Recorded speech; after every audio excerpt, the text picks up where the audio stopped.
Hello, welcome to Rahi IAS. Myself Ravi Anand, and we are going to start our new series, the Random Talk series. Today, we are going to talk about our capital, Delhi. It is very interesting story. It is the very interesting story of the evolution of the the incredible capital. Delhi is not a simple capital. It is very different phenomena, very different thing, because Delhi is not as the other capitals. Delhi को हम दूसरी राजधानियों की तरह नहीं देख सकते. दिल्ली बहुत अलग है. दिल्ली अपने आप में सदियों को, हजारों सालों को समेटे हुए है. दिल्ली एक ऐसा इतिहास है, अगर उसको आप पलटेंगे तो आप महाभारत से स्टार्ट करके और आप आज 21वीं सदी 2021 तक आ जाएंगे और आप उसके पन्ने पलटते जाएंगे, परतें खुलती जाएंगी और आपको दिल्ली के नए नए रंग दिखेंगे. जो भी दिल्ली में आया, चाहे वो रोजगार की तलाश में आया हो, चाहे उसने दिल्ली को लूटा हो, कोई भी आया हो, दिल्ली ने सबको अपनाया. और यही बात है कि दिल्ली आज, अगर हम मोंटेस्क्यू के शब्दों में कहें कि हम आप सबकी एक जो आइडेंटिटी है कि हम सब मेट्रोपॉलिटन हैं, तो दिल्ली एक ट्रूली मेट्रोपॉलिटन सिटी है, जिसमें आपको पूरी दुनिया से आए हुए बासिंदे, पूरी धरती के तमाम कोनों से आए हुए लोग तथा उनके कल्चर, संस्कृतियाँ सम्मिलित मिल जाएंगी. दिल्ली एक ऐसी रोमांचित करने वाली जगह है जहाँ आप आके इस भीड़ में, इस एक ऐसे गार्डन में, ऐसे बगीचे में जहाँ पर प्रकृति भांति भांति प्रकार के फूलों का एक जमावड़ा है, उसमें आप खुद को खो देंगे और अपने आप को उस भीड़ में और भी सुंदर महसूस करेंगे. तो ये पूरी जो कहानी है दिल्ली के दिल्ली बनने की, आज की क्लास में हम डिस्कस करेंगे. इसके साथ साथ आगे की क्लासेस में हम काफ़ी और विषयों पे बात करेंगे. कुछ अन्य इशू जैसे पॉपुलेशन बिल या पुलिस रिफॉर्म इंडिया में, या कोहिनूर का हिस्ट्री पे किसी दिन बात करेंगे. किसी दिन हम लोग बात करेंगे काशी पे, बात करेंगे मुंबई पे, बात करेंगे आगरा पे, बात करेंगे. तो अलग अलग हम लोग कोशिश करेंगे कि कभी आपके सामने कोई इंटरेस्टिंग सा टॉपिक और उसकी एक अच्छी तरह से तराशी हुई कहानी को हम आपके सामने रख सकें.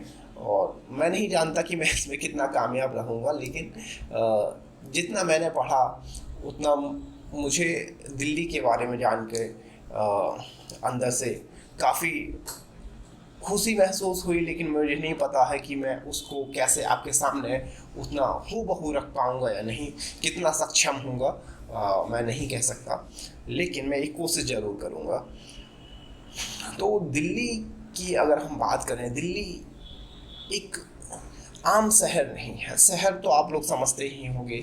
शहर एक ऐसा स्थान जहाँ लोग खेती या एग्रीकल्चर से इतर कुछ अन्य प्रकार के रोजगार, जिसमें सर्विस सेक्टर, मैन्युफैक्चरिंग सेक्टर्स के लिए जाते हैं, जहाँ अपनी संस्कृति, अपने कल्चर को लेके जाते हैं. जो शहर अलग अलग तरह की आइडेंटिटीज़ को डेवलप करता है. शहर एक ऐसी जगह होती है जिसका एक पर्टिकुलर कल्चर नहीं होता. शहर एक ऐसी जगह होती है जहाँ पे डिफरेंट काइंड के प्रोफेशंस उभर के सामने आते हैं, चाहे उसमें डिफरेंट टाइप्स के म्यूज़िक फॉर्म्स उभर के आते हैं, सर्विस सेक्टर, मैन्युफैक्चरिंग सेक्टर्स निकल के आते हैं. तो शहर जो होता है वो एग्रीकल्चर के अलावा कुछ एक्टिविटीज़ को अपने आप में अपने स्पेस में, अपने अंदर उन सभी एक्टिविटीज़ को जन्म देता है या उनको बढ़ावा देता है, पुष्पित पल्लवित करता है. शहर की एक अलग आइडेंटिटी होती है, गांव से अलग. शहर में संस्कृतियां खो जाती हैं, कहते हैं. दिल्ली की अगर बात करें तो दिल्ली एक ऐसा समंदर है जहाँ दुनिया की सारी संस्कृतियों को आप मिलता जुलता देख सकते हैं। भारत को अगर आप देखना चाहते हैं तो अगर मिनी इंडिया देखना है तो आप दिल्ली आ जाइए, जिसमें आप नॉर्थ ईस्टर्न को भी देख सकते हैं, नॉर्थ ईस्टर्न कल्चर को देख सकते हैं आप। जो उत्तरी भारत है जिसमें उत्तर प्रदेश, हरियाणा, एमपी, इन सब को देख सकते हैं, पंजाबी कल्चर को देख सकते हैं, बंगाली कल्चर को देख सकते हैं, साउथ इंडियन कल्चर को देख सकते हैं। तो दिल्ली में अपने आप में एक ऐसी डाइवर्सिटी, तो ये जो सारी कहानी है वो आज मैं आपके सामने एक बहुत छोटे से समय में आपके सामने बांधने की कोशिश करूँगा। मुझे पता है ये काफ़ी डिफ़िकल्ट है और शायद फ्रेगमेंटेड भी हो जाए कहीं कहीं, बट फिर भी I will try to make it interesting for you people, so you can see, you know, history को हम बेसिकली दो भागों में ऐसे देखते हैं कि एक हिस्टोरिकल पीरियड, दूसरा प्री हिस्ट्री या प्रोटो हिस्ट्री वाला पीरियड। हिस्टोरिकल पीरियड का मतलब क्या होता है? ऐतिहासिक काल का सामान्य सा अर्थ इतना ही होता है कि जब से हमें लिखित प्रमाण मिलने लगे हैं किसी काल के बारे में, किसी समय के बारे में, तो हम उसे बोल देते कि ये हिस्टोरिकल पीरियड है, ऐतिहासिक टाइम है। लेकिन जब लिपि या लेखन जो शैली है, जो लिपि का आविष्कार नहीं हुआ, लोग सिर्फ बोलते थे, तो उस समय हम आर्कियोलॉजिकल एविडेंसेस जैसे कॉइन्स, जैसे इंस्क्रिप्शंस, जैसे कुछ पॉटरी जैसे बर्तन जो इस्तेमाल करते थे लोग, उन बर्तनों के जो साक्ष्य हैं, हड्डियों के, मानव हड्डियों के अवशेषों के साक्ष्य हैं, उनके स्टडी के आधार पे हम उस काल के बारे में जानने का प्रयास करते हैं, तो वो प्रोटो हिस्ट्री होती है। और उस समय के बारे में कुछ कहानियाँ प्रचलित रहती हैं, वो ओरली होती हैं। तो वो ओरल कहानियाँ एक समय से, एक जनरेशन से दूसरी जनरेशन ट्रांसफ़र होती रहती है, तो उसमें कुछ ना कुछ थोड़ा बहुत मिलावट भी आ जाती है। तो हम जो दोनों जो काल की स्टडी करते हैं, जो हिस्टोरिकल पीरियड की स्टडी करते हैं, तो उसमें हमारे पास साक्ष्य अधिक होते हैं। एक जो टाइम पीरियड होता है जब लिपि का आविष्कार नहीं हुआ, बहुत पुराना टाइम है, तो उसकी हम आर्कियोलॉजिकल एविडेंसेस तथा जो कहानियाँ हैं, किंवदंतियाँ हैं, उनके आधार पर उस समय का विश्लेषण करने का प्रयास करते हैं। तो दो कालों में अगर हम इतिहास को बांट लें तो दिल्ली के भी दो काल हमें देखने को मिलेंगे, एक ऐतिहासिक काल, दूसरा आपको देखने को मिलेगा प्राग ऐतिहासिक या प्री हिस्ट्री और प्रोटो हिस्ट्री वाला जो फेज है। प्री हिस्ट्री आपको जब पाषाण काल हो, और प्रोटो हिस्ट्री में बेसिकली हड़प्पन और वैदिक पीरियड, जो सिंधु घाटी की सभ्यता रही, या सरस्वती सैंधव सभ्यता, सरस्वती सभ्यता, या आपका जो देख सकते हैं वैदिक काल। तो मोटा मोटी आप लोग समझिए कि भाई हम दो भागों में दिल्ली को देखेंगे, कि एक ऐतिहासिक पीरियड, दूसरा प्राग ऐतिहासिक या फिर प्री हिस्ट्री और प्रोटो हिस्ट्री। अगर आप लोग दिल्ली के बारे में पढ़ना चाहते हैं तो उपिंदर सिंह की बुक है द एंशिएंट दिल्ली, आप उसे पढ़ सकते हैं। मुझे लगता है उपिंदर सिंह जिसे आप सब परिचित हैं, she is the daughter of former prime minister Manmohan Singh. तो वो दिल्ली यूनिवर्सिटी में प्रोफेसर भी रही हैं ma'am. She is very highly intellectual personality, and मैं तो ड्यू से पढ़ा भी हुआ हूँ, उनकी बुक मैंने पढ़ी हुई है, तो आप उस बुक को पढ़ सकते हैं। कुछ और जानना आप डीसी सरकार को पढ़ सकते हैं, क्योंकि जो दिल्ली का जो हिस्टोरिकली अगर आप अध्ययन करेंगे तो आपको दो साइट्स के बारे में बड़ा पढ़ना पड़ेगा, एक इंद्रप्रस्थ, दूसरा मेहरौली। इंद्रप्रस्थ जिसको बोलते हैं कि ये हिंदुओं का कैपिटल रहा है, हिंदुइज्म का कैपिटल रहा है। दूसरा मेहरौली जहाँ दिल्ली सल्तनत के बाद आपको एक बड़ा परिवर्तन देखने को मिलेगा। तो डीसी सरकार की एक बुक है द स्टोन स्पीक्स, उसको आप पढ़ सकते हैं, वो मेहरौली के बारे में आपको काफ़ी कुछ बताएगी। तो हम स्टार्ट करते हैं दिल्ली के बारे में अपनी बात। तो सबसे पहले जो शुरुआत, जैसे हमने कहा कि प्री हिस्ट्री, क्योंकि जो हिस्ट्री है वो बहुत लिमिटेड है, कुछ सालों की, कुछ हज़ार साल की, यानी कि 1000 साल के राजपूत पीरियड के आसपास के से हमारे पास रिटिन हिस्ट्री है।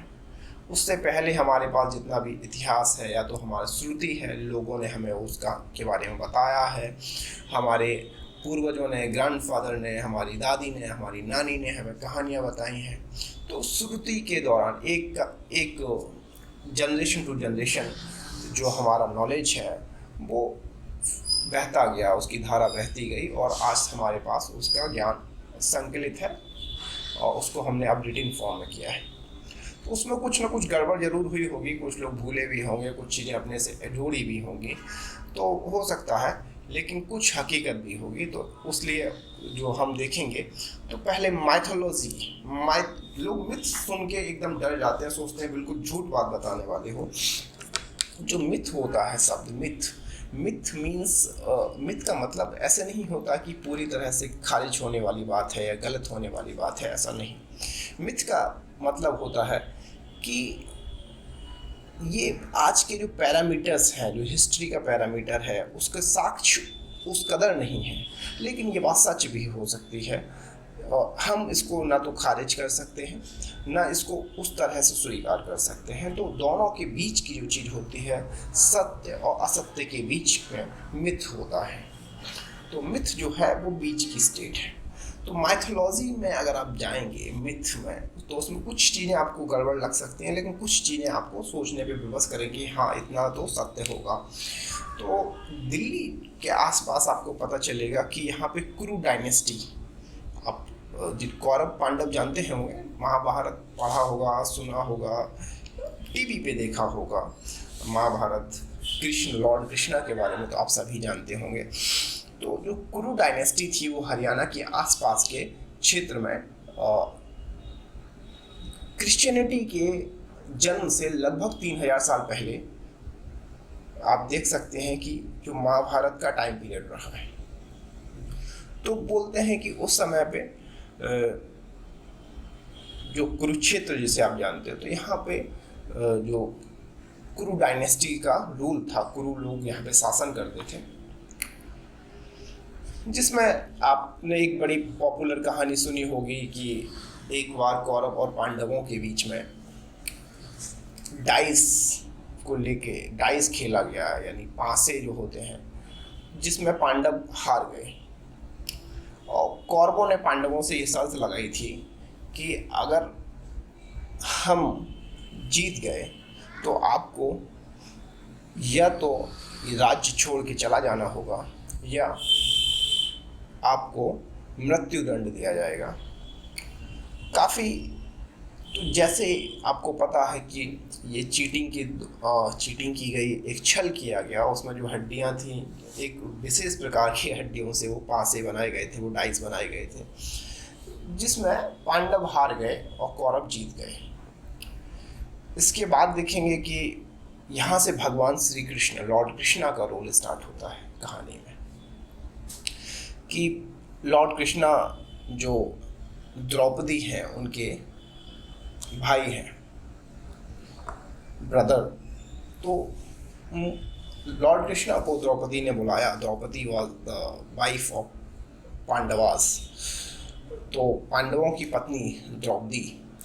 तो द्रौपदी की हेल्प के लिए, मदद के लिए लॉर्ड कृष्ण आए।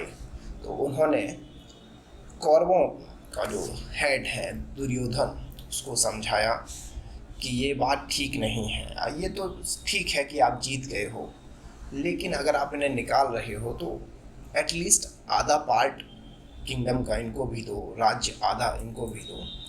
उन्होंने नहीं माना, तो उन्होंने कहा कुछ नहीं तो कुछ इनको गांव दे दो।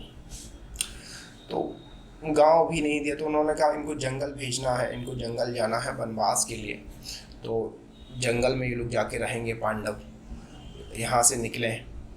तो किस एरिया के जंगल में ये लोग रहेंगे, तो आप देखेंगे कि उन्होंने एक जो दिल्ली के आसपास का जो क्षेत्र है, जिसको उस समय बोलते थे कांडव प्रस्थ,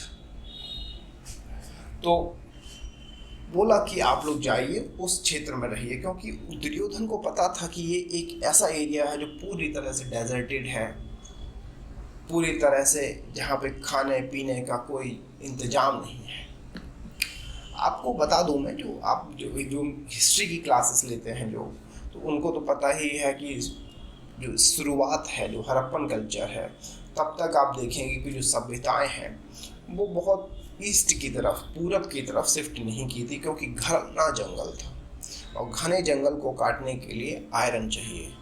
तो आयरन की अवेलेबिलिटी नहीं थी, उपलब्धता नहीं थी, जिस वजह से जो सभ्यताएं हैं वो सिंधु नदी के आसपास रही। तो जो दिल्ली वाला जो इलाका है, यहाँ घने जंगल होते थे कि हरियाणा के आसपास, या जो ये अरावली की जो पहाड़ियाँ हैं इस तरफ डेजर्ट था। तो डेजर्ट की वजह से यहाँ पे बहुत अधिक उपज वगैरह नहीं होती थी। तो पांडव बेचारे हार के अपनी राजधानी छोड़ के उनको जंगल आना पड़ा। लॉर्ड कृष्णा उनके साथ आए। पांडव ये सब देख के पूरी तरह से बेचैन थे, परेशान थे कि अब क्या करेंगे, यहाँ कैसे रहेंगे। तो स्टोरी है कि लॉर्ड कृष्णा ने उस समय इंद्र को बुलाया। इंद्र से बोला कि अगर आप इस कांडप्रस्थ को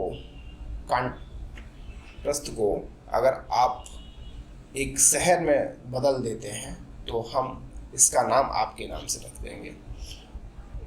एक समन किया लॉर्ड कृष्णा ने, इंद्र को बुला के आदेश दिया, तो इंद्र ने वो आदेश माना। Indra was the post. उस समय इंद्र जो एक पोस्ट होती थी, ना कि एक कोई पर्सन।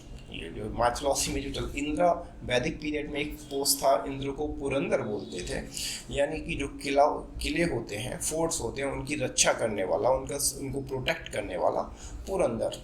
इसलिए तो उन्होंने इंद्र को बुलाया। इंद्र ने उस एक शहर का निर्माण किया। उस शहर को फिर इंद्र के नाम से जाना गया, इंद्रप्रस्थ। कहते हैं इंद्रप्रस्थ इंद्र की जो खुद की जो राजधानी कैपिटल है अमरावती, उसका कॉपी थी। तो यहाँ से इस कहानी से, इस माइथोलॉजी से शुरुआत होती है दिल्ली के पहले शहर इंद्रप्रस्थ की। इंद्रप्रस्थ की शुरुआत हुई, जिसके हमें साक्ष्य अगर आप देखेंगे तो बुद्धिस्ट टेक्स्ट, जो बुद्धा के टाइम में जो किताबें लिखी गई, उनमें पाली भाषा में भी ये बात लिखी गई है कि हाँ, इंद्रप्रस्थ या इंद्रपत्ति, ऐसे उनका शब्द थोड़ा सा इंद्रप्रस्थ नहीं रहता, इंद्रपत्त हो जाता, इंद्रपत्त। तो इंद्रपत्त नाम से कोई जगह है जहाँ पे कुरु डायनेस्टी राज करती है। तो बुद्धिस्ट टेक्स्टों में ये भी मिलता है। उसके बाद आप देखेंगे कि मौर्य पीरियड में, अशोक के पीरियड में एक रेलिवेंट जगह रहती है। तो आप देख सकते हैं कि जो दिल्ली का जो सेटलमेंट है, जो यहाँ पे लोगों की बसावट है, वो हजारों साल पहले दिल्ली के आसपास के इलाकों में शहर की बसावट शुरू हो चुकी थी। दिल्ली कैपिटल बन चुका था कुरु डायनेस्टी का। राजपूतों में अगर आप देखेंगे तो 26 वंश है, क्लैन, राजपूत वंश, राजवंश। तो उन 26 क्लैन में एक क्लैन है तोमर। तो 8th सेंचुरी से 11th और 12th सेंचुरी तक आप देखेंगे कि यहाँ पे तोमर डायनेस्टी और चौहान डायनेस्टी का रूल रहा। इसमें आप देखेंगे शुरुआत में जो बुद्धा पीरियड वगैरह के बाद आप देखेंगे कि तोमर, जिसमें आप इस सूरज तोमर, जिन्होंने सूरज कुंड नाम से एक छोटा सा टाउन डेवलप करवाया इंद्रप्रस्थ के आसपास, और उनके जो सक्सेसर थे अनंगपाल तोमर, इन्होंने एक अपना जो एक किला फोर्ट बनवाया जो थोड़ा सा ऊंचाई पे था, जिसको आज आप पुरानी दिल्ली जो कुतुब मीनार है, इसके आसपास का जो क्षेत्र है, वहाँ पे एक ऊंचाई पर, एक सीटाडेल पर एक छोटा सा एक किला बनवाया। उस किले को अगर आप देखोगे तो वो बड़ा ऊंचाई पर था। ऊंचाई पर वो किला होने की वजह से लोग उस पर जब जाते थे तो बोलते थे कि हम ढिल्ली पर जा रहे हैं। ढिल्ली यानी कि जो जगह जहाँ से ढलाई है, जो इतनी ऊंचाई पे है जहाँ जिससे नीचे उतरने पर ढलाई मिलती है, ढलान मिलता है। तो इस ढलान से उस जो ऊंचाई वाली जगह है तो उसको लोग ढिल्ली ढिल्ली ढिल्ली बोलने लगे। तो ढिल्ली शब्द को अनंगपाल तोमर ने अपनी कैपिटल का जो नाम रखा वो दिल्ली का रखा, दिल्ली का। तो यहाँ से जो दिल्ली का जो नाम है, ढिल्ली का से दिल्ली, वो वहाँ से चल के आ रहा है। तो जो दिल्ली का जो नाम है वो ढिल्ली से दिल्ली पड़ा, है ना। तो ये जो पूरी कहानी अभी आप थोड़ा सा बिगिनिंग में मैं थोड़ा सा आपको फैक्चुअली डिटेल दे रहा हूँ ताकि आगे की कहानी आपके लिए थोड़ी सी सहज हो जाए आप। तो अनंगपाल तोमर ने ये जो कैपिटल जो अपनी जो किला डेवलप किया जिसको ढिल्ली का बोला गया, तो वो उस पर रूल करते थे। अनंगपाल तोमर के बाद आप देखेंगे कि जो अजमेर उस समय पे आप देखेंगे कि जो राजपूत क्लेन्स में आपस में काफ़ी लड़ाइयाँ होती रहती थी, एक दूसरे को कॉन्कर करने के लिए, एक दूसरे को हराने के लिए, एक दूसरे को के एरिया को कैप्चर करके उस पर अपनी कैपिटल बनाने के लिए काफ़ी सारे स्ट्रगल देखने को मिलेंगे। इस समय एक कॉन्सेप्ट जो चलता था आर्यव्रत, जैसे कि पूरे समूचे भारत को एक करने के लिए एक राजाओं में एक होड़ रहती थी, जो राजा तमाम प्रकार के रिचुअल्स करते थे और दूसरे राजाओं को अपनी संधि करने के लिए, अपने सब्सिडरी बनाने के लिए, अपने अधीन करने के लिए तमाम प्रकार की दावतें न्योते भेजते थे। अगर कोई अस्वीकार करता तो उससे युद्ध करते थे। ये आम बात थी उस समय। इस समय आप देखेंगे कि अजमेर में जो राजा हैं वो चौहान डायनेस्टी के राजा हैं। चौहान डायनेस्टी के जो राजा हैं, चौहान का नाम सुनते ही आप लोग के दिमाग में सिर्फ पृथ्वीराज चौहान आ रहे होंगे। तो अजमेर में विग्रहराज फोर्थ का राज चलता था। विग्रहराज फोर्थ या चतुर्थ के राज के दौरान ये Prithviraj Chauhan was the grandson of Vigraharaj fourth. तो Prithviraj Chauhan was the grandson of the Vigraharaj fourth. Vigraharaj से अजमेर मिला पृथ्वीराज चौहान को। पृथ्वीराज चौहान अजमेर के राजा बने और उनका जो एम्बिशन था बड़ा, एक he was having a very different kind of ambition कि पूरे समूचे भारत को अपने अधीन लेना है, दिल्ली का सम्राट बनना है, राजा नहीं सम्राट। तो पृथ्वीराज चौहान ने तोमर डायनेस्टी को हरा के उस पर कब्जा कर लिया। और यहाँ से एक्चुअली जब आप देखेंगे कि अनंगपाल तोमर जो है, उन्होंने जो किला बनवाया, मैंने जो ढिल्ली ऊंचाई पे जो किला मैंने अभी बताया, तो उसको बोलते थे लाल कोट। जो आज आप लाल किला बोलते हैं, जो ये लाल किला ए मुबारक है, ना कि लाल किला। लाल किला आप देखेंगे तो तोमर, जो अनंगपाल तोमर हैं, उन्होंने बनवाया, असली उधर है। ये किला ए मुबारक शाहजहां के टाइम, लेकिन इस लाल कोट को पृथ्वीराज चौहान ने कैप्चर किया और कैप्चर करके उसको लगभग 10 किलोमीटर और बड़ा कर दिया उस एरिया को, और फोर्टिफाइड करा के और बड़े एरिया में उस किले को डेवलप करवाया। तो ये बिगिनिंग चल रही थी आपके राजपूत के टाइम पे, शुरुआत दिल्ली की। इसी समय भारत पर आक्रमण होते हैं, भारत पर विदेशी आक्रमण होते हैं, जिनमें घोरियन इन्वेजन। तो घोरियन इन्वेजन के दौरान आप देखोगे कि पृथ्वीराज चौहान हार जाते हैं, बैटल ऑफ तराइन। तो हरियाणा में ये लड़ाई लड़ी गई, इसमें पृथ्वीराज चौहान की हार हुई। और पृथ्वीराज चौहान की हार के बाद पृथ्वीराज को अपना जो किला है, जिसको 16वीं शताब्दी से आप देखेंगे कि आईने अकबरी में अबुल फजल ने इसको काफ़ी पॉपुलर किले के तौर पे इसको रिप्रेजेंट किया, जिसको हम लोग जानते हैं कि किला ए राय पिथौरा। तो ये किला ए राय पिथौरा पे घोरियन इन्वेजन के बाद कुतुबुद्दीन ऐबक ने कब्जा कर लिया। तो किला ए राय पिथौरा पे कब्जा हो गया। उसके बाद अब यहाँ से हिस्ट्री पूरी तरह से राजपूतों के हाथ से निकल के, दिल्ली राजपूतों के हाथ से निकल के पर्शियन इन्वेडर्स के हाथ में चली जाती है।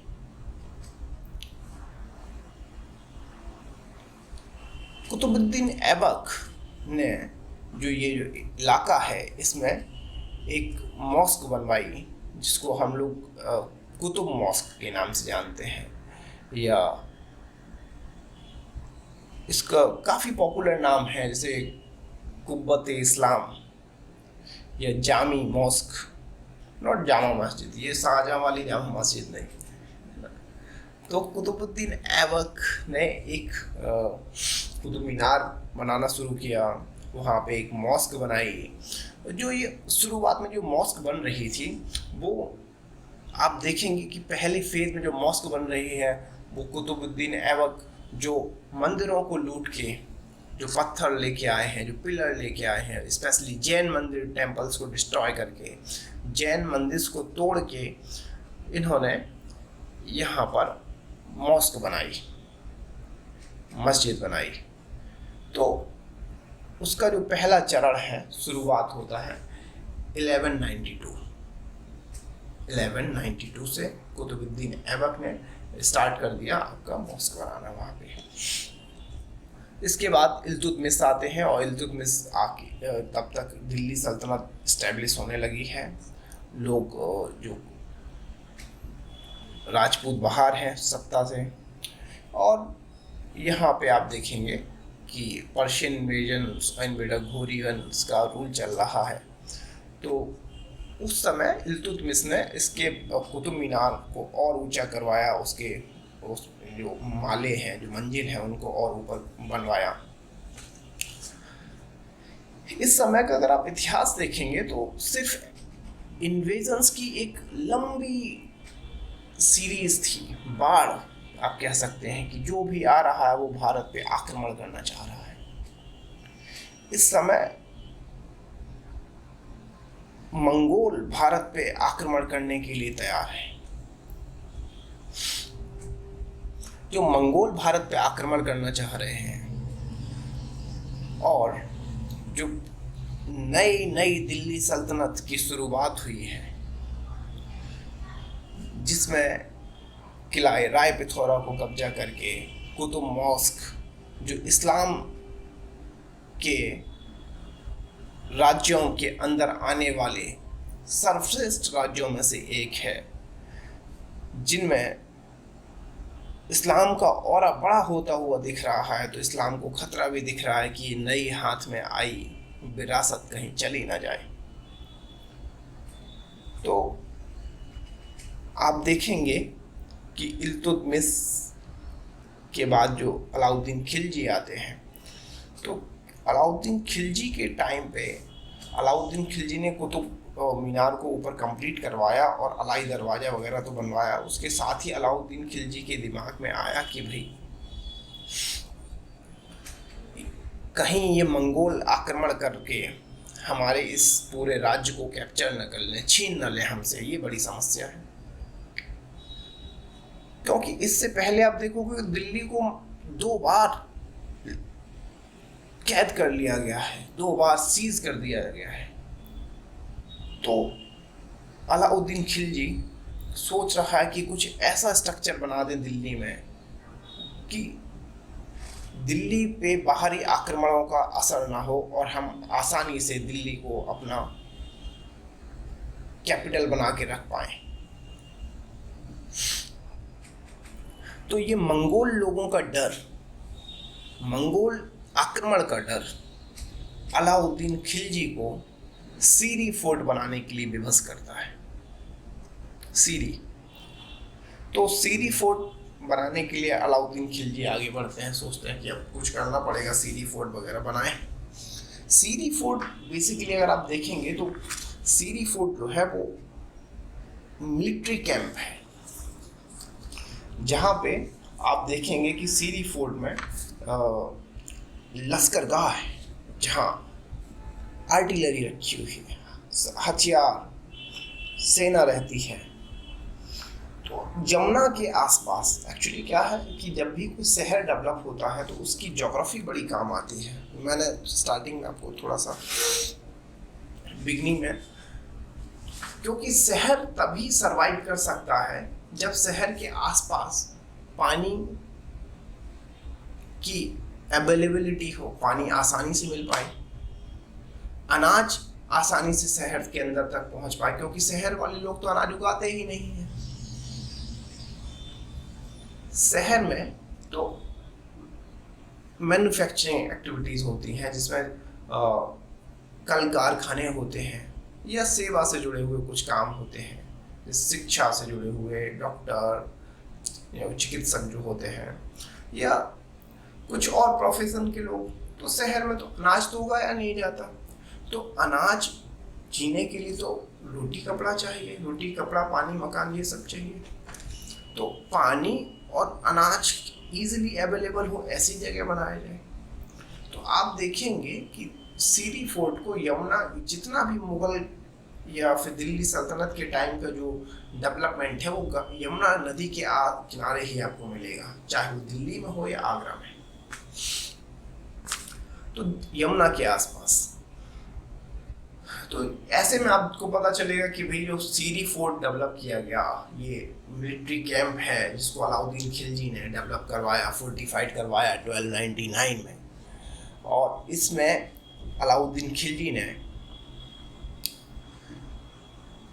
जो यमुना नदी है उसके करीब ऐसे 18 किलोमीटर दूरी पे ये फोर्ट डेवलप कराया, जिसके चारों तरफ एक बड़ी दीवार खिंचवाई, जिससे मंगोल या बाहर के जो आक्रमण करने वाले लोग हैं आक्रमण करें तो लेकिन शहर के अंदर ना घुस पाए, जिससे पूरी जो सल्तनत है, जो किंगशिप है, वो सुरक्षित रहे और कोई बड़ा नुकसान ना हो पाए। तो इसको लेके इन्होंने एक फोर्टिफिकेशन करवाया, एक दीवार खिंचवाई। तो दीवार में आप देखेंगे कि दीवार तो खिंचवा दी, अब मेन जो आवश्यकता है वो किस बात की है? आवश्यकता है कि भैया पानी कहाँ से आएगा, अनाज कैसे आएगा।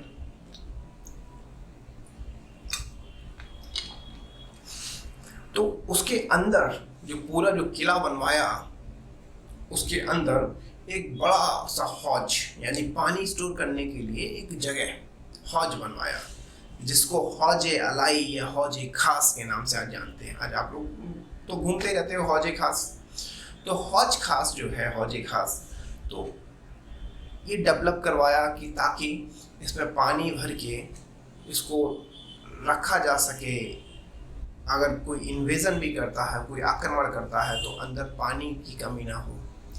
ग्रेनरी स्टोर बनवाए जिसमें अनाज को इकट्ठा करा जा सके, ताकि खाने की जो खाने पीने की वस्तुएं हैं उनकी कमी ना आए। तो हौज खास को डेवलप करवाया, जिसको इतना बड़ा हौज खास है कि इसको यजदी बोलते हैं कि ये एक दरिया है। दरिया मतलब एक छोटा सा सागर, एक छोटा सा स्मॉल ओशन सी। तो ये जो शुरुआत आप जो दिल्ली सल्तनत की आपने देखी कि कैसे एक मॉस्क, छोटी सी मॉस्क बनाई जिसको प्लंडरिंग करके, जिसको लूट के जो सामान लाए जैन टेम्पल से, वहाँ से शुरुआत हुई आपके कुतुब मॉस्क की। और उसके बाद दिल्ली सल्तनत में धीरे धीरे स्टेबिलिटी आई, जो पैसा आया, उसके बाद आप देखेंगे कि एक बड़ा फोर्ट, ये सीरी फोर्ट अलाउद्दीन खिलजी बनवा रहा है। तो अलाउद्दीन खिलजी सीरी फोर्ट बनवाए, और दिल्ली में इस समय आप देखेंगे तो बहुत सारे परिवर्तन हो रहे हैं। क्योंकि जब भी कोई रूलर आते हैं, कोई बाहर से कोई आता है दूसरे स्थान से, माइग्रेंट्स, तो वो अपने साथ साथ अपनी संस्कृति को लेके आते हैं, अपने पहनने ओढ़ने के तरीके को, अपने खान पान को, अपनी भाषा को, उन सबको कैरी करके लेके आते हैं। तो दिल्ली में भी आई। दिल्ली इस समय अब पर्शियन लैंग्वेज का हब बनने जा रहा था। दिल्ली में नए ट्रेंड डेवलप हो रहे थे, दिल्ली में सूफी सेंटिमर्स हो रही थी। दिल्ली में एक तरफ पर्शियन या सेंट्रल एशिया से आए हुए राजघराने डेवलप, लोग राजा बन रहे थे, नए राजघराने डेवलप हो रहे थे। तो दूसरी तरफ आप देखेंगे कि सूफी जो है, जो आपको जो सिलसिले देखने को मिलेंगे इसमें, चिश्ती, कादरी और सोहरावर्दी, नक्शबंदी, जो सूफी सिलसिले हैं, इनसे जुड़े हुए सूफी सेंट का इमरजेंस हो रहा है। दिल्ली में रिलीजियसली लोग इस्लाम की तरफ टिल्ट हो रहे हैं, कन्वर्जन हो रहा है, एक नए प्रकार का कपड़ों का ट्रेडिशन डेवलप हो रहा है, एक नए प्रकार का वस्त्र का चलन। क्योंकि हमारे यहाँ जो आपको पता है, जो इंडिया का जो ज्योग्राफी है वो गर्म प्रदेशों में हम आते हैं।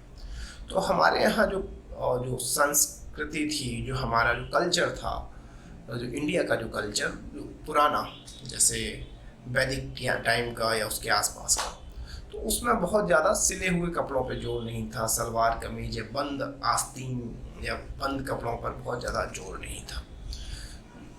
और उस समय तक सुई या कैंची वगैरह का भारत में ऐसे इन सब चीज़ों को हम नहीं देखते।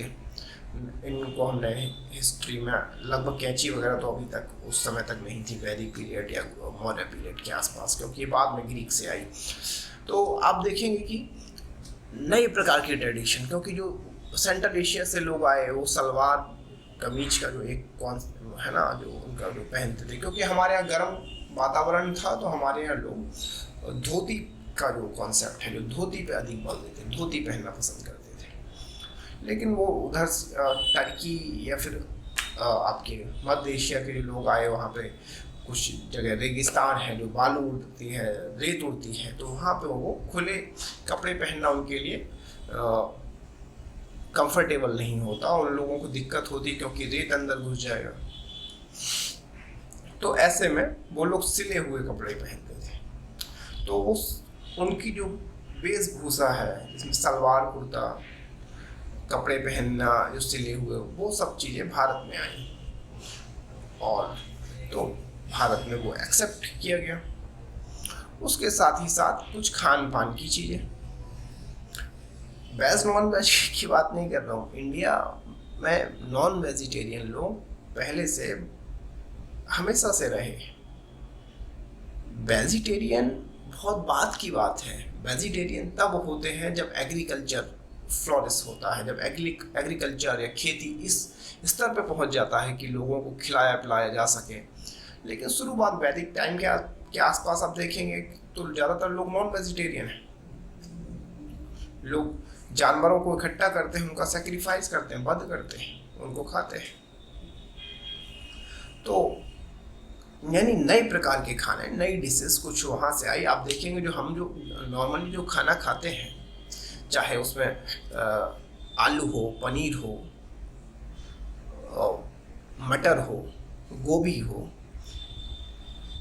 ये सब हमारे यहाँ से नहीं आए, इंडिया का ओरिजिन नहीं है। जैसे आप देखेंगे कि पोटैटो शायद मैक्सिको से आया है। जो हम पान के पत्ते, जिनको हम आज अपनी पूजा पद्धति में अक्सर इस्तेमाल करते हैं, ये साउथ ईस्ट एशिया से आए, दक्षिण पूर्व एशिया से आए। जो आप ये क्या कहते हैं, कॉलीफ्लावर या फिर गोभी इस्तेमाल करते हैं, ये अपना नहीं। तो अगर आप इस डिस्कोर्स में जाएंगे तो ये गलत क्या अपनाने, धीमे धीमे अपनाते गए। जो आता है वो कुछ लाता है, कुछ बुराइयां भी, कुछ अच्छाइयां भी।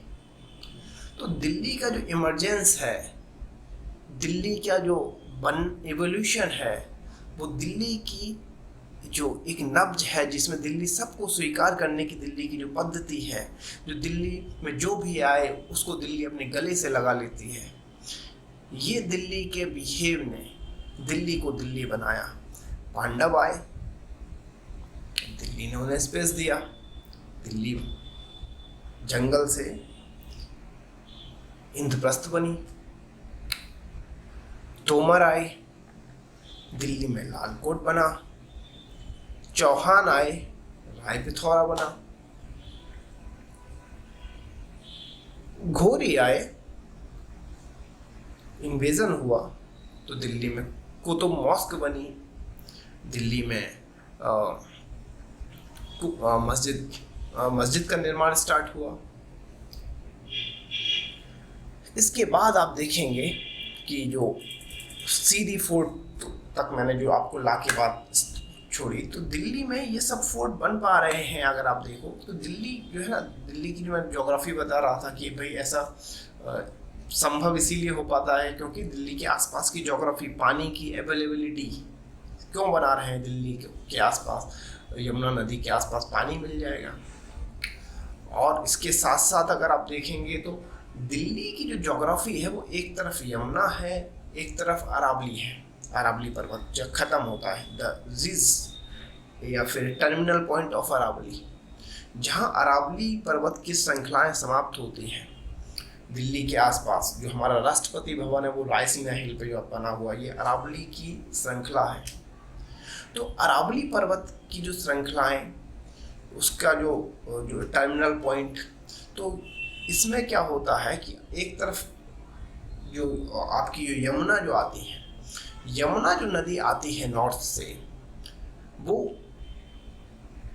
उसका बहाव पहले होना चाहिए वेस्ट की तरफ जिधर सिंध नदी जाती है, लेकिन वो अरावली पर्वत की वजह से टर्न होके गंगा की तरफ चली जाती है, जो पूर्व की तरफ।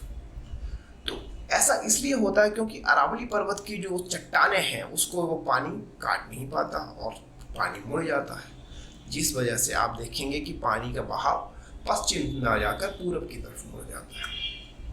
और ये नदी दिल्ली से घूमते हुए जाती है, तो फिर क्या होता है कि दिल्ली के बीच से निकलती है, तो दिल्ली में पानी की जो अवेलेबिलिटी है, पानी की उपलब्धता है, वो सहज हो जाती है। और एक तरफ जो अरावली पर्वत है, तो उस पर्वत से दिल्ली में जो लोग आए उनको पत्थर मिल जाता, दिल्ली क्वार्ट। तो जो पत्थर मिलता है वो पत्थर भवन बनाने के काम आता है, उससे बड़े महल बने, बड़े किले बने दिल्ली सल्तनत के टाइम पे। तो दिल्ली सल्तनत के टाइम पे आप देखेंगे कि ज़्यादातर जो भवन बनाए जा रहे हैं, जो बिल्डिंग्स का डेवलपमेंट हो रहा है, वो दिल्ली क्वार्ट से हो रहा है। वो अरावली जो रेंज है वहाँ से ईजिली मिल जा रही है, आसानी से मिल जा रही है।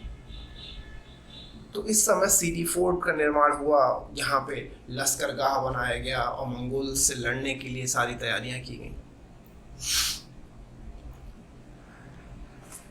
जो आप देखेंगे, जैसे आप क्रोनोलॉजी अगर देखेंगे तो दिल्ली में कौन कौन नहीं आया, तोमर, चौहान, उसके बाद जो डायनेस्टी जो चल रही, स्लेव डायनेस्टी, गुलाम वंश, उसके बाद आप देखेंगे कि तुगलक आए। तो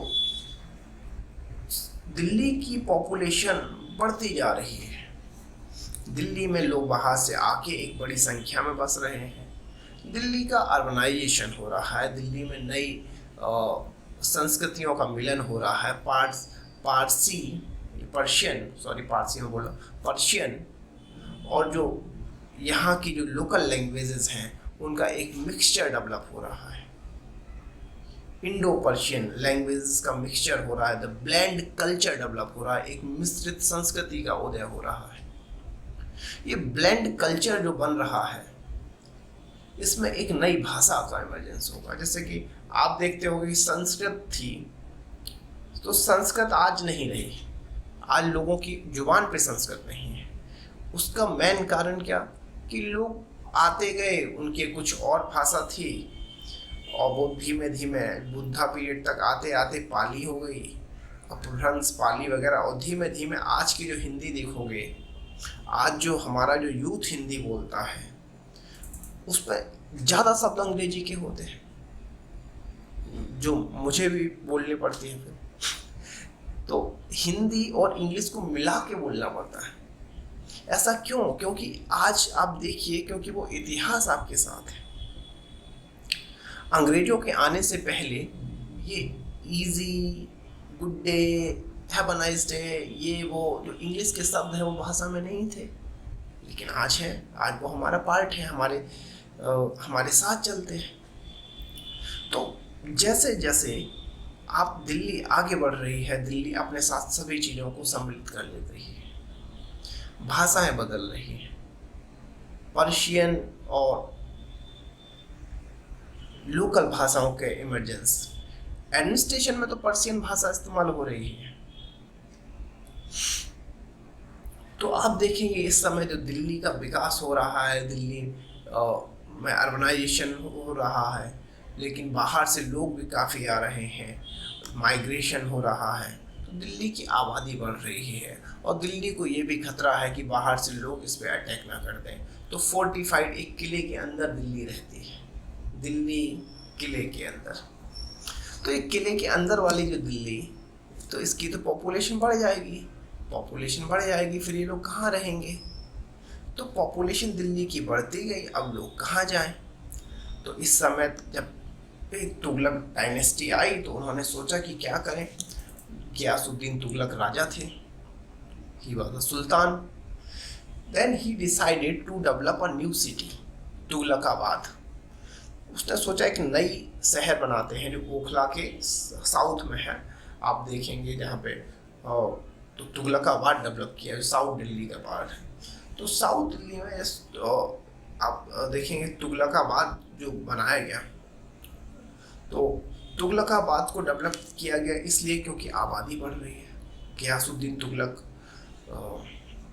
डेवलप कर रहे हैं इसको, तुगलकाबाद को। इसी समय आप देखो एक तरफ जो बसावट है वो राजाओं की वजह से बढ़ रही है, क्योंकि वो अपने अपने किले डेवलप करवा रहे हैं और उनको फोर्टिफाइड करवा रहे हैं मंगोलों के डर से। लेकिन दूसरी तरफ दिल्ली में एक और बस्ती बस रही है, एक और बस्ती का निर्माण हो रहा है, और ये बस्ती डेवलप हो रही है सूफी संतों की वजह से। एक कहानी है कि जब तुगलकाबाद का निर्माण हो रहा था, तो मजदूर पूरा दिन काम करते थे। तो तुगलकाबाद के निर्माण के समय में जो सारे मजदूर हैं उनको गियासुद्दीन तुगलक के यहाँ काम करना होता था। इस समय एक बहुत पॉपुलर सूफी सेंट थे निजामुद्दीन औलिया। आप सब लोग जानते होंगे, औलिया सब की दरगाह है, पे जाइए देख सकते हैं। तो निजामुद्दीन औलिया की औलिया इतने पॉपुलर थे कि उनसे दिन में काफ़ी सैकड़ों की संख्या में लोग मिलने आते थे। एक बड़ी संख्या में जो यहाँ के नेटिव लोग हैं वो उनसे मिलने आते थे। लेकिन जो सूफी सेंट है उनका एक कल्चर रहा कि वो खुद को अक्सर कर राजा या सुल्तान से थोड़ा दूर रखते थे। वो बोलते थे कि नहीं, सुल्तान और हमारे बीच के रिश्ते नहीं चल सकते, वो लोग अलग हैं। तो जो निजामुद्दीन औलिया हैं वो अलग रहते हैं, किले, दिल्ली का जो किला है उसमें नहीं रहते। उनकी निजामुद्दीन औलिया के एक डिसाइपल थे, शिष्य थे, जिनका नाम था नसरुद्दीन। तो नसरुद्दीन महमूद, तो नसरुद्दीन महमूद को निजामुद्दीन औलिया ने बुलाया और बोला कि हमारे पास दिन में इतने बड़ी संख्या में लोग आते हैं और इनको पिलाने के लिए हमारे पास पानी उपलब्ध नहीं होता है, इनको ठहराने के लिए एक अच्छी जगह नहीं होती है, तो कुछ क्यों ना करके हम एक, जो आप जानते हो कुआं समझते हो, तो उसका निर्माण करा दिया जाए ताकि लोग आके बैठें आराम से पानी वानी पी सकें। तो उन्होंने कहा हो जाएगा, नसरुद्दीन महमूद ने कहा कि हो जाएगा, लेकिन इसके लिए हमें मज़दूरों की ज़रूरत पड़ेगी। लेकिन अभी तो सारे मज़दूर तुगलकाबाद को बनाने में बिजी रहते हैं, पूरा दिन तो वो वहाँ काम करते हैं, अब तो कोई दिल्ली में मज़दूर नहीं मिलेगा। तो ऐसे में औलिया साहब ने बोला कि एक काम करो, तो उनसे बोल दो दिन में नहीं बना सकते तो रात में बना दे। तो जो निजामुद्दीन साहब के शागिर्द नसरुद्दीन महमूद वो गए, उन्होंने मज़दूरों से बात की कि आप यहाँ काम करते हैं, रात में हमारे यहाँ कर दीजिए। तो लेबर लोग थे, मज़दूरों ने कहा ठीक है बना देंगे, कोई दिक्कत नहीं है, इट्स ओके, बना देंगे। लेकिन उस समय एक्चुअली क्या होता था कि भाई बहुत ज़्यादा मेट्रो नहीं था, बस नहीं था, जो घोड़े या चैरियट्स वगैरह के लिए सड़कें उस तरह थी नहीं, कच्ची सड़कें थी, कुछ जंगल वंगल थे, लोग पैदल पैदल रास्ता यात्रा करते थे। तो जो मजदूर थे वो दिन में यहाँ काम करते थे और रात में पैदल पैदल निजामुद्दीन औलिया के लिए, जब करीब 20 किलोमीटर की दूरी है उतना दूर वो लोग जाते थे पैदल। तो गए, एक दिन गए काम करके, काम करने के लिए गए, तो आके गए, काम किए रात में, दिन में तुगलकाबाद में काम किए, रात में यहाँ काम किए। तो इंसान है, वो थक जाएगा, सो जाएगा। तो देखा कि वो जब दूसरे दिन जब तुगलकाबाद में काम करने के लिए गए, तुगलकाबाद जहाँ बन रहा है उसको बनाने के लिए काम करने गए, तो ज़्यादातर मजदूर झाड़ियों की ओट में या फिर झाड़ियों के नीचे उधर छुप के सो गए। तो ऐसे में गियासुद्दीन तुगलक घूमने आए, उन्होंने देखा ये सब सो क्यों रहे हैं। उन्होंने एक से पूछा कि क्या हुआ भाई, काम क्यों नहीं कर रहे, सो क्यों रहे हो। तो एक मजदूर बोल दिया भाई अब नहीं, काम इतना ही हो पाएगा, हम दिन में यहाँ काम किए, रात में कल वहाँ काम करके आए हैं। कि कहाँ, कि निजामुद्दीन औलिया के यहाँ पे। अच्छा, तो उन्होंने अपने दरबारियों को बुलाया कि निजामुद्दीन औलिया के यहाँ पे ये लोग काम करते हैं और रात में काम करते हैं। तो रात में काम कर कैसे लेते हैं लोग, दिखता कैसे है इनको। तो उन्होंने कहा कुछ नहीं, ये लैंप जलाते हैं, केरोसिन का तेल।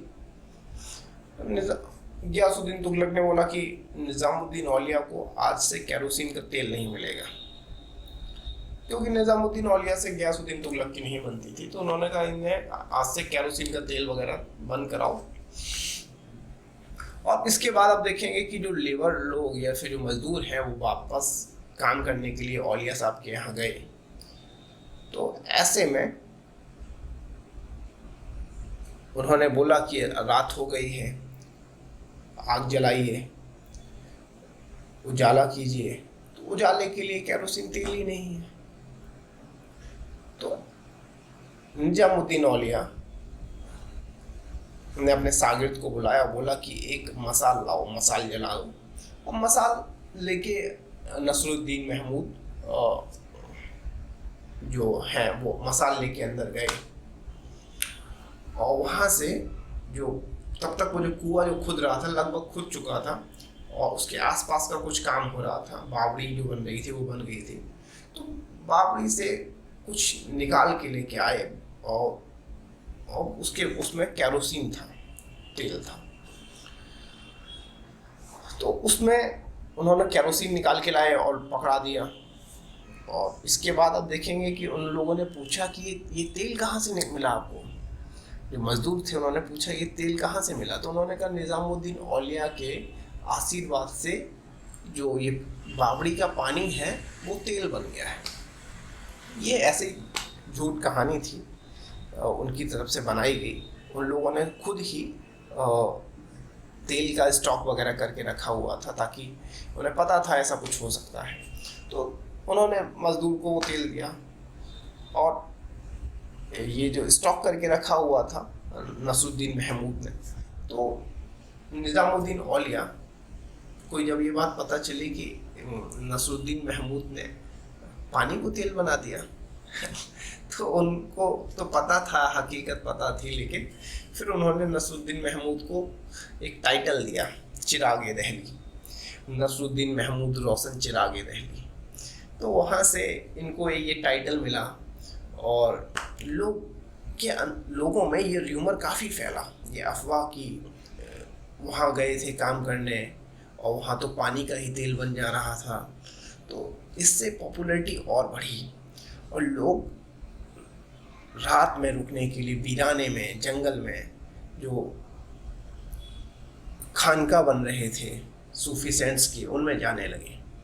और सूफी सेंट्स की खानका में जाते, समय बिताते, वहाँ कव्वालियाँ होती, वहाँ गायकी के कंपटीशन होते और लोग बातचीत करते और इससे लोग इस्लाम की तरफ अट्रैक्ट होना शुरू हुए। तो दिल्ली में एक कल्चरली ट्रांसफॉर्मेशन चल रहा है। तो एक तरफ तो किंग है, वो बदर कुछ अपनी एक्टिविटीज़ कर रहे हैं, दूसरी तरफ जो सूफी सेंट्स आए हैं वो कुछ और कर रहे हैं, और दो कल्चर जब टकराए हैं तो कुछ और दिल्ली में घटित हो रहा है। तो दिल्ली धीमे धीमे से फिजिकली भी बढ़ रही है, कल्चरली भी बढ़ रही है।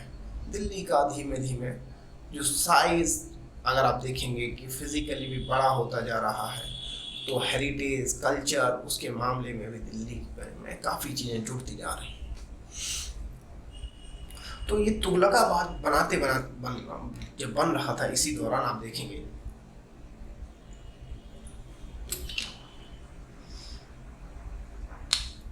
कि गयासुद्दीन की मृत्यु हो जाती है, सुल्तान की मृत्यु हो जाती है। गयासुद्दीन की मृत्यु के बाद आप देखेंगे कि जो नए सुल्तान बने,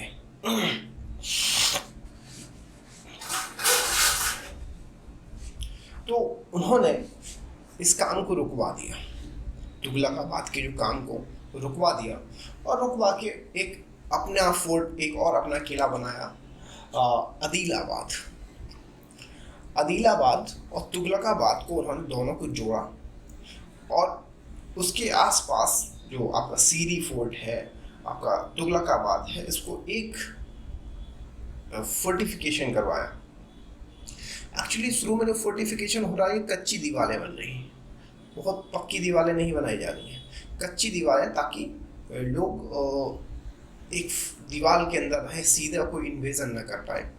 तो ये उन्होंने एक कच्ची दीवारों का से जो बनाया, इस पूरे एक एरिया को घेरा, जिसमें सीरी फोर्ट, तुगलकाबाद और ये आपका आदिलाबाद, ये सारे के सारे इसको हम लोग जानते हैं जहांपनाह के नाम से, जहांपनाह। तो जो पूरा इलाका जो अब ये बन गया, तो यानी कि एक एक्सपेंशन जो आप देख रहे हैं कि लालकोट से कुतुब, और कुतुब से आप देखेंगे कि सीरी से तुगलकाबाद, तो इन सबको एक बाउंड्री के अंदर लाके जहांपनाह का निर्माण। तो जहांपनाह तक की ये आपको मैं कहानी बताई। तो ये इनक्लोज्ड जो शहर का जो निर्माण हुआ, जो जहांपनाह के नाम से जाना जाता, तो ये मोहम्मद बिन तुगलक के समय तक ये सब हो चुका था। और फिर आप देखेंगे कि जो तुगलक डायनेस्टी में आपको एक और बस फिरोजाबाद नाम की जगह और बनी, फिरोजाबाद, जो फिरोज शाह तुगलक, जिसने फिरोजाबाद या फिरोज शाह कोटला, जो कोटला फिरोज शाह नाम की जो जगह है, उसको और बनाया। तो आप देखिए कि राजपूत के टाइम पे आपको लाल कोट मिलेगा, जो स्लेब डायनेस्टी आई उसके समय पे आपको कुतुब, उनका जो कुतुब मॉस्क है, कुतुब मीनार है, वो तुगलक्स के टाइम पे जो शहर डेवलप हुए उसमें आपका तुगलकाबाद है, जहांपनाह है, फिरोजाबाद है, या कोटला फिरोज शाह है, इन सब का डेवलपमेंट हुआ है दिल्ली में। और दिल्ली एक इम्पीरियल कैंप बन रहा है। दिल्ली अब एक नॉर्मल छोटी आम शहर की तरह नहीं है। दिल्ली में एक बड़ा, एक काफ़ी सालों, एक सदी बीतती जा रही है, समय बीतता जा रहा है, और दिल्ली धीमे धीमे अपना आकार बड़ा करता जा रहा है। और यहाँ इम्पीरियल कैंप या राजशाही का एक विस्तार होता जा रहा है। एक मेगा सिटी के तौर पे दिल्ली डेवलप हो रहा है। तो आप देखेंगे कि आपने कुतुब को देख लिया, आपने तुगलकाबाद को देख लिया, आपने फिरोजाबाद को देख लिया। इसके बाद अगर आपको मैं कुछ चीज़ें एक और सीरीज में बताऊं तो इसके बाद हुआ कि जो लोधी डायनेस्टी आई, तो लोधी डायनेस्टी के बाद आप देखेंगे कि जो दिल्ली है उसको कैपिटल नहीं रखा गया। दिल्ली से कैपिटल आगरा शिफ्ट कर दिया गया। सिकंदर लोधी 1507 में सिकंदर लोधी ने आगरा की स्थापना की और लोधी डायनेस्टी ने जो कैपिटल थी उसको आगरा शिफ्ट कर दिया। तो यहाँ पे दिल्ली का जो पॉलिटिकली जो एक्सपेंशन हो रहा था वो कुछ दिनों के लिए रुक गया। तो दिल्ली बहुत ज़्यादा विकास नहीं किया इस समय पे। इसके बाद आप देखेंगे कि लोधी डायनेस्टी के बाद मुगल आए। मुगल में जो हुमायूं है, जो बाबर के बाद जो हुमायूं, तो हुमायूं आगरा से कैपिटल को वापस दिल्ली शिफ्ट कर देते हैं। लेकिन तब तक हुमायूं के बाद जो Mughal emperor the great Akbar, जो काफ़ी पॉपुलर आप लोग जानते ही हैं कि अकबर का ऑरा, तो अकबर ने जो कैपिटल है उसको शिफ्ट किया वापस आगरा। अकबर के साथ साथ कैपिटल घूमी काफ़ी बार। तो आप देखेंगे अकबर ने कैपिटल बनाई सिकंदरा में, और ये क्या कहते हैं फतेहपुर सीकरी। तो अकबर इन्फ्लुएंस थे एक सेंस से, और उन्होंने अपना जो सलीम, जो उनके जो बेटे का नाम है सलीम चिश्ती, जो सेंट थे उनके नाम पे, तो वहाँ पे उन्होंने जो अपना जो फतेहपुर सीकरी में जो मॉन्यूमेंट डेवलप किया, जो किला डेवलप किया, वहाँ उन्होंने अपनी कैपिटल शिफ्ट कर दी। तो अकबर ने जो राजधानी थी, जो कैपिटल थी दिल्ली, उसको शिफ्ट कर दिया दोबारा से आगरा। तो यहाँ तक कि आपको कहानी समझ में आई कि दिल्ली कैपिटल लगातार है, बस कुछ समय के लिए इधर उधर कैपिटल शिफ्ट हो जा रही है। लेकिन इंद्रप्रस्थ के समय पे, महाभारत के समय से दिल्ली कैपिटल बनी आ रही है। दिल्ली में लोग जुड़ते चले जा रहे हैं। दिल्ली में जो भी आ रहा है वो दिल्ली अपने आप में जगह दे रही है। वो दिल्ली में बस पा रहा है, दिल्ली में रुक पा रहा है।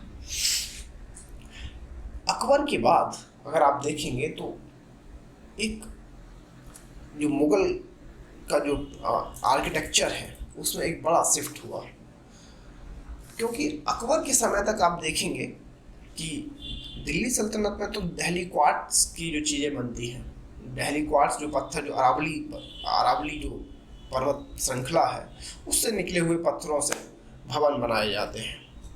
लेकिन मुगल काल में अगर आप देखेंगे तो रेड स्टोन, जैसे लाल किले की आप दीवार देखें, लाल पत्थर, लाल बलुई पत्थर, जो उससे ये बड़े बड़े किलों का निर्माण होता था।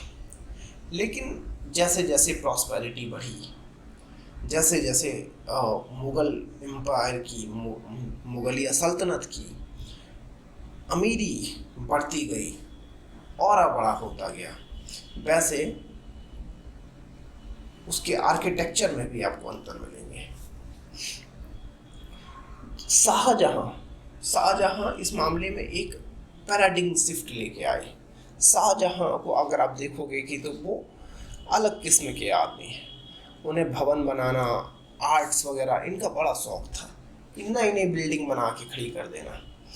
और इस समय तक आप देखेंगे कि जो मुगलिया आर्किटेक्चर है, मुगल जो भवन बन रहे हैं, तो उसमें आप देख लेंगे कि एक नया शिफ्ट हुआ है। Now Mughal architecture is not a simply Islamic architecture. आप इसको आप इस्लामिक आर्किटेक्चर नहीं बोल सकते। इस्लामिक आर्किटेक्चर का मतलब जो इस्लाम से जो वस्तु कला है, जो इस्लाम का जो आर्किटेक्चर है, उसमें आप देखेंगे कि डोम होती है, आर्क होता है। डोम का मतलब सिंपली अगर आप ऐसे देखिए, ये एक बन गया डोम, ठीक है, तो सिंपली ऐसे डोम बन गया। ये आर्क, जैसे ये भवन है, मान लीजिए ऐसे ही भवन है, तो ये डोम किसी भवन के ऊपर ऐसे डोम, तो ये इतना तो मुगल आर्किटेक्चर, इस्लामिक आर्किटेक्चर है उसमें होता था। या मेहराब जैसे आर्क, ऐसे जैसे गेट है तो गेट के ऊपर ऐसे आर्क बना देते थे। तो इतना होता था सिर्फ आर्क और डोम का जो कल्चर। लेकिन भारत में अलग प्रकार की संस्कृति है। भारत में डाइवर्सिटी बहुत है। तो भारत जो इंडियन आर्किटेक्चर था उसमें आप देखेंगे कि जो हिंदू कल्चर है, जो हिंदू राजा हैं उनके महल हैं, तो उसमें आप देखेंगे कि स्वास्तिक का निशान बनता है, कहीं कोई कलश बनाता है, कहीं कोई ओम बनाता है, कहीं कोई फूल बना रहा है, तो कहीं कोई स्कल्पचर किसी मूर्ति को उभारा जा रहा है, ह्यूमन पेंटिंग्स को उभारा जा रहा है। इस्लाम में ह्यूमन बॉडी को बनाना मना है, उसकी पेंटिंग बनाना मना है। लेकिन इस टाइम के बाद आप देखेंगे कि इस्लाम धीरे धीरे जो इंडिया में जो आ रहा है वो इंडियनाइजेशन हो रहा है। जो आर्किटेक्चर उसमें आप देखेंगे कि जो मध्य एशिया से जो आर्किटेक्चर आया वो नहीं रहा, बदल गया। अब इस्लाम की जो कलाकृतियाँ हैं उनमें चीज़ें, उनका इंडियनाइजेशन होने लगा, उनका भारतीयकरण होने लगा। जैसे शाहजहाँ की अगर आप देखेंगे, ताजमहल को देखने जाइए या किसी मॉन्यूमेंट्स को देखने जाइए तो उसमें पित्रादुरा का बड़ा काम है। पित्रादुरा से मतलब ये है कि फूल की जो नक्काशी है मार्बल की, उसको पित्रादुरा बोलते हैं, उसका बड़ा काम है। ताजमहल को भी अगर आप देखेंगे तो ताजमहल पे भी ऊपर ऐसे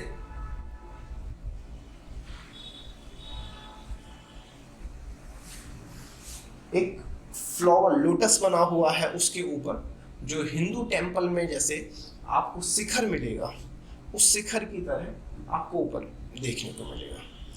तो आपको लोटस कमल देखने को मिल जा रहा है, आपको कलश देखने को मिल जा रहा है। जो कलश है उसको हिंदू आर्किटेक्चर में बड़ा महत्व मिलता है, क्योंकि कलश को भारत की जो संस्कृति है उसमें एक अलग नज़रिए से देखा जाता है। क्योंकि कलश को माना जाता है कि जो कलश है उसको पानी को स्टोर करने, अनाज को स्टोर करने के काम आता है।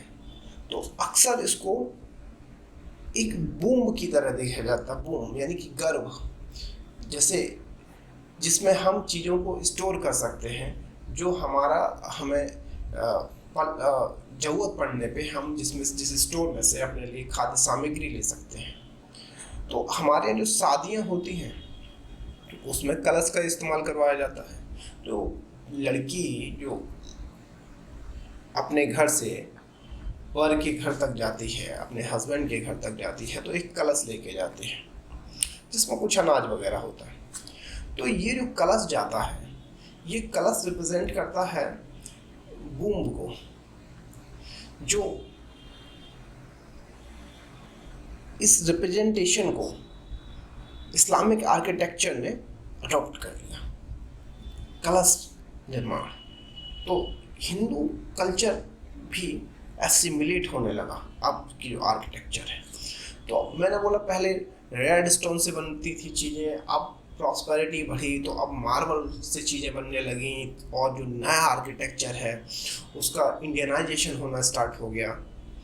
तो शाहजहाँ का टाइम आया। शाहजहाँ के समय में आप देखेंगे कि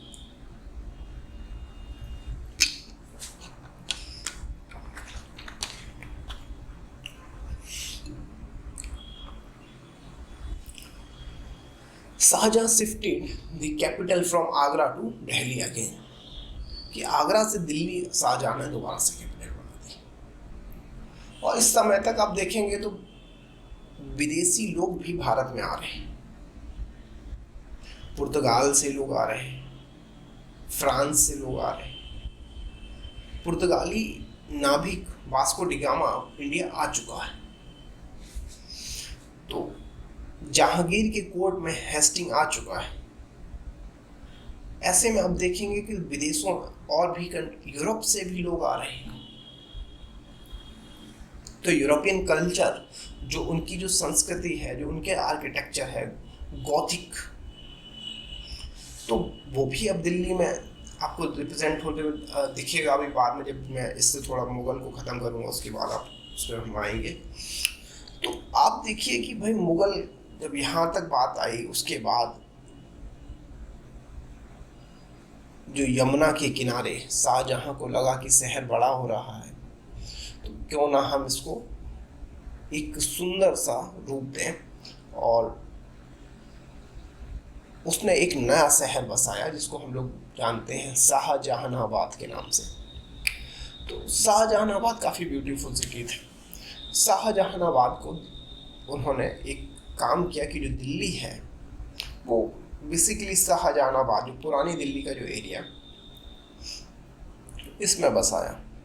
तो इसमें उन्होंने एक फोर्टिफाइड यानी कि किलेबंदी की एक चारों तरफ से एक दीवार बनाई गई। वो दीवार प्रारंभ में कच्ची थी, बाद में उसको एक बार बारिश में गिर गई, उसके बाद उसको पक्का कर दिया गया।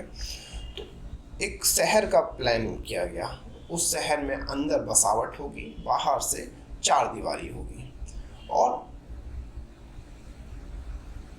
जो लोग हैं वो इस शहर के अंदर रहेंगे। सूरज निकलने के बाद वो लोग शहर से बाहर जाएंगे और अपने जो भी काम है, चाहे वो ट्रेड यानी व्यापार का काम हो, चाहे कोई व्यक्तिगत कोई और काम हो, उसके लिए बाहर जाएंगे और सूरज ढलने से पहले शहर के अंदर वापस आ जाएंगे। सूरज ढलने के बाद जो गेट हैं, दरवाजे हैं, उनको बंद कर दिया जाएगा और शहर के लोग शहर के अंदर सुरक्षित रहेंगे। तो इसलिए अब इतने बड़े शहर में एक दरवाज़ा कर दें तो लोग घूमते ही रहेंगे, उस कोने के लोग को इस कोने से ही एंट्री मिलेगी। तो इसलिए इस बड़े शहर को शाहजहानाबाद में 14 गेट रखे गए। तो गेटों के नाम तो मैं ऐसे मुझे यूजली याद है, जैसे कुछ नाम तो मुझे याद है जो घूमते रहता हूँ, लेकिन सारे नाम तो नहीं, लेकिन आप उसमें जैसे देख सकते हैं जो दिल्ली दरवाज़ा है, कश्मीरी गेट है, राजघाट दरवाज़ा है, खिजरी दरवाज़ा है, केला घाट दरवाज़ा है, आपका काबुली दरवाज़ा है, आपका अजमेरी दरवाज़ा है, आपका तुर्कमान दरवाज़ा है। ये जो दरवाजे हैं, इन दरवाज़ों के द्वारा उस शाहजहानाबाद में लोग अंदर आते थे और इन्हीं के द्वारा बाहर जाते थे। हर दरवाजे के बगल में एक छोटा सा दरवाजा होता था, जिस दरवाजे से अगर मान लो रात को कोई व्यक्ति काफ़ी लेट हो गया, जिस पे एक वार्डन जिसे बोल सकते हो, चौकीदार या फिर एक व्यक्ति को अपॉइंट किया जाता था जो उस दरवाजे पे बैठता था। अगर कोई व्यक्ति रात हो गई है, लेट आया है और वो आवाज़ देता है बाहर से कि मुझे अंदर ले लो, तो अगर उस आवाज़ को वो चौकीदार अगर पहचान जाता है, पहरेदार, तो पहरेदार उसको छोटे से दरवाजे से अंदर ले लेता था। तो ऐसे शाहजहानाबाद खुद को सुरक्षित रखता था।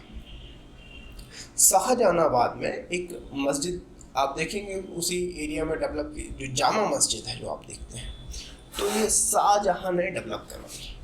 तो इसमें पहली बार आप देखेंगे कि मार्बल का भी यूज़ हुआ है। आप देखेंगे मीनार जो है ना, पहले आपको किसी भी मस्जिद में मीनार देखने को नहीं मिलेंगी, जो पहली बार आपको शाहजहां के समय में शाहजहां ने मीनार को मस्जिद में जोड़ दिया। मीनार का जो कॉन्सेप्ट है आप देखेंगे तो ये यहूदियों से आया है। तो मीनार को अब मस्जिद के प्रीमाइसिस में, भवन में, उसमें अब जगह मिल गई, और अब जितनी भी मस्जिदें बनती हैं उनमें मीनार को ऐसे कंपलसरी मान लिया गया कि मीनार के बिना तो मस्जिद बनेगी ही नहीं। लेकिन ये पहली बार जो ये एक्सपेरिमेंट किया वो शाहजहां ने किया, और उसके बाद से आप जितनी भी इमारतें बन रही हैं, मस्जिदें बन रही हैं, आप उनमें जामा मस्जिद को कॉपी करने की कोशिश की जा रही है। तो ये जामा मस्जिद जो बनी, इसके आसपास बाजार डेवलप हुए। जैसे जामा मस्जिद के सामने एक प्लेटफॉर्म है, उस प्लेटफॉर्म पर दिन में बाजार लगते थे। दिन में बाजार लगते थे, लोग उस पे आते, जैसे काशी का जो घाट है, अगर बनारस के घाट देखेंगे तो उन पे आप जाएंगे तो आपको देखने को मिलेगा कि लोग घाट पे आते हैं और अपना उनका एक तखत पड़ा रहता है, बेसिकली उस तखत पे वो लोग बैठ के अपनी दुकान सजाते हैं और शाम होते होते वो लोग अपना सामान इकट्ठा करते हैं और जो जो दुकानदार हैं वो बनारस से वापस चले जाते हैं। तो ये जो पूरी कहानी है, जो इसमें आप देखेंगे कि जो शाहजहाँ है उन्होंने जो जामा मस्जिद बनवाई, उसमें लोग उसके ठीक सामने दुकानें सजाते हैं सुबह दिन में, और शाम होते होते वो दुकानें उखड़ जाती हैं। उस समय दुकानों में एक्चुअली लोग बैनर पोस्टर का चलन नहीं था कि आप शटर लगा के चले जा रहे हैं ये हमारी दुकान है ये बंद हो गई और उस पर लिखा हुआ है, नहीं, क्योंकि लोग जो उसी शहर के लोग, शाहजहानाबाद के लोग ही शाम दिन में वहाँ पे शॉपिंग करने के लिए, कुछ खरीदने के लिए आते थे। तो वो बैठे हुए लोगों को देख कर जान जाते थे कि क्या सामान बेच रहे हो। तो उस समय बैनर पोस्टर का कोई चलन नहीं था, जो बेच रहे हैं देख लो भाई, है ना। तो लोग अपना सिर्फ सामान रखते थे जिसमें ज्वेलरी होती थी, कपड़े होते थे, कुछ लोग सर्विसेज भी प्रोवाइड करते थे, जैसे मालिश, मसाज करना, तो ऑयल लेके बैठे रहते थे मसाज करने के लिए। कुछ लोग कान में से जो मैल निकालने वाली, जिनको ठिठकड़ा बोलते हैं, तो वो लोग भी उस प्लेटफॉर्म पे रहते थे, बैगर्स रहते थे। तो ऐसे एक मार्केट डेवलप हुआ। वो मार्केट आज भी आप जाइए चांदनी चौक के आसपास के जो इलाकों में जो आपको मार्केट मिलेगा, एकदम भीड़ भाड़ वाला जो इलाका है, तो आपको वो देखने को मिल जाएगा कि वो मार्केट वहाँ से चला आ रहा है।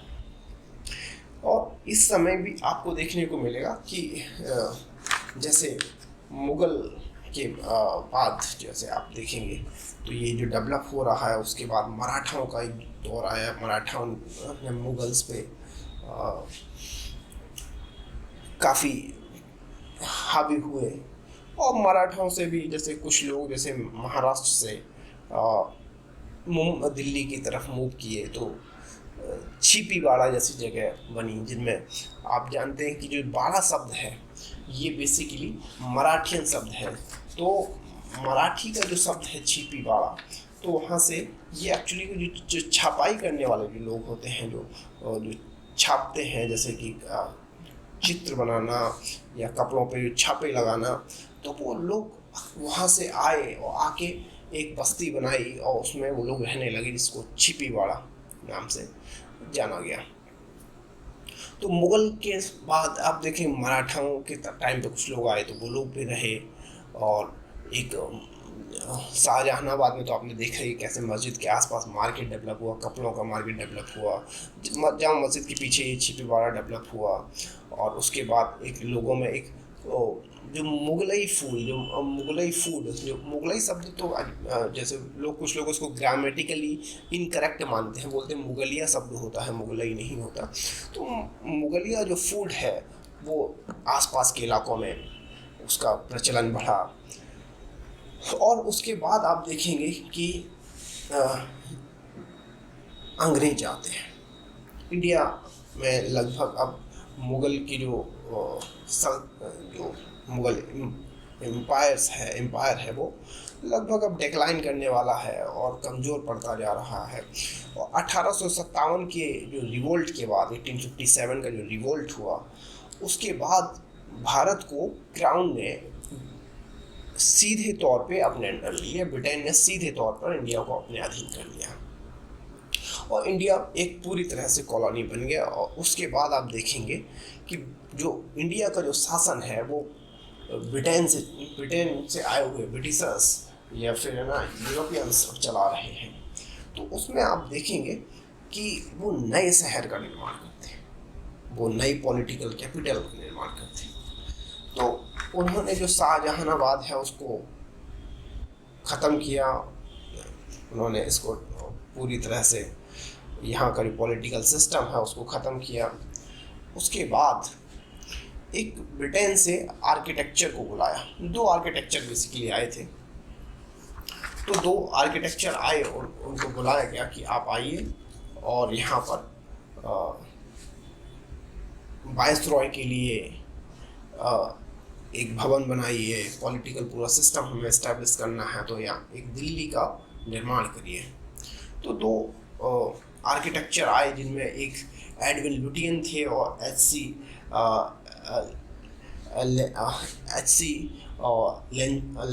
लेंसर्ट थे। तो वो जो दो आर्किटेक्चर जो आए उनमें आप देखेंगे कि जो एडविन लुटियन है उनको मौका मिला कि वो दिल्ली को डेवलप करें या फिर उसकी प्लानिंग करें। तो इसीलिए जो दिल्ली का जो पॉश एरिया है, जो जहाँ से आज हमारी संसद चलती है, जो हमारा जो पार्ट जहाँ पे हम कैनॉट प्लेस है, संसद भवन है, इंडिया गेट है, इसको लुटियंस दिल्ली के नाम से जाना जाता है। तो एडवर्ड लुटियन को तो ये मौका मिल गया, एच.सी. लेंचेस्टर को मौका नहीं मिला। एच.सी. लेंचेस्टर को जो मौका नहीं मिला, तो लेंचेस्टर को उसी समय पे जो राजस्थान में कि का उम्मेद भवन में बनाने के लिए मौका मिला, उन्होंने राजस्थान में उम्मेद भवन को का निर्माण किया। एडविन लुटियन ने आपका वाइसरॉय का जो हाउस बनाया, वाइसरॉय हाउस, जिसमें आज राष्ट्रपति भवन, और उनके साथी जो आए उनमें रॉबर्ट टूर रसल। तो रॉबर्ट टूर रसल ने जो आपका जो कैनॉट प्लेस का जो एरिया है उसको डेवलप किया, कैनॉट प्लेस को डेवलप किया, जनपद को डेवलप किया, तीन मूर्ति जो हाउस है उसको डेवलप किया, सफदर जंग का एयरपोर्ट बनाया। तो ऐसे आपका अंग्रेजों के समय में एक नए शहर का निर्माण हुआ और दिल्ली बढ़ता चला गया। अब दिल्ली में ब्यूरोक्रेट्स, बाहर से आए हुए लोग रह रहे हैं। एक जो पुरानी दिल्ली वाला जो इलाका है, जिसको आप शाहजहानाबाद के नाम से जानते हैं, जो उस इलाके में एक अलग कल्चर है, जिसमें मिक्स कल्चर डेवलप हो रहा है ना। तो इसके साथ ही साथ जब भारत आज़ाद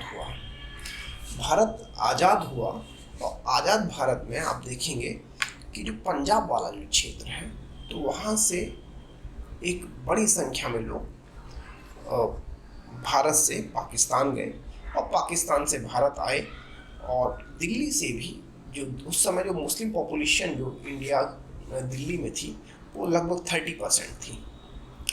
तो वहाँ से 30% पॉपुलेशन में से माइग्रेशन स्टार्ट हुआ, लोग इंडिया से पाकिस्तान गए और पाकिस्तान से कुछ लोग इंडिया, हिंदू लोग आए, सिख लोग आए। तो उसमें आप देखेंगे कि जो मुस्लिम पॉपुलेशन घट के 6% रह गई दिल्ली की और ज़्यादातर लोग चले गए। उसके बाद आपको पता चलेगा कि पाकिस्तान से आए हुए स्पेशली सिख कम्युनिटी के लोग, सरदार लोग, दिल्ली में एक बड़ी संख्या में, क्योंकि पंजाब जो क्षेत्र है वहाँ से ही लोगों को ज़्यादा भागना पड़ा। तो जो पंजाब प्रोविंस है उसका ही बड़ा हिस्सा काट के पाकिस्तान बना था। तो इसलिए ज़्यादातर लोग जो पंजाब के थे उनको ही पाकिस्तान से भारत आना पड़ा। तो ऐसे में जो सिख कम्युनिटी के लोग थे उनको दिल्ली में आके सड़कों के किनारे ऐसे कैंप बना के रहना पड़ा आज़ादी के ठीक बाद। तो वो लोग जो ये जामा मस्जिद के आसपास के इलाके में रहते थे, कुछ लोग जो आज जो करोल बाग का जो इलाका है, जो आपका गंगाराम हॉस्पिटल के आसपास का जो इलाका है, इसमें कैंप बना के रहते थे। कुछ लोग आपका जो ये नेहरू विहार, जहाँ आज मुखर्जी नगर है, इसके आसपास के इलाके में रहते थे, पंजाबी बाग वगैरह इस तरफ रहते थे।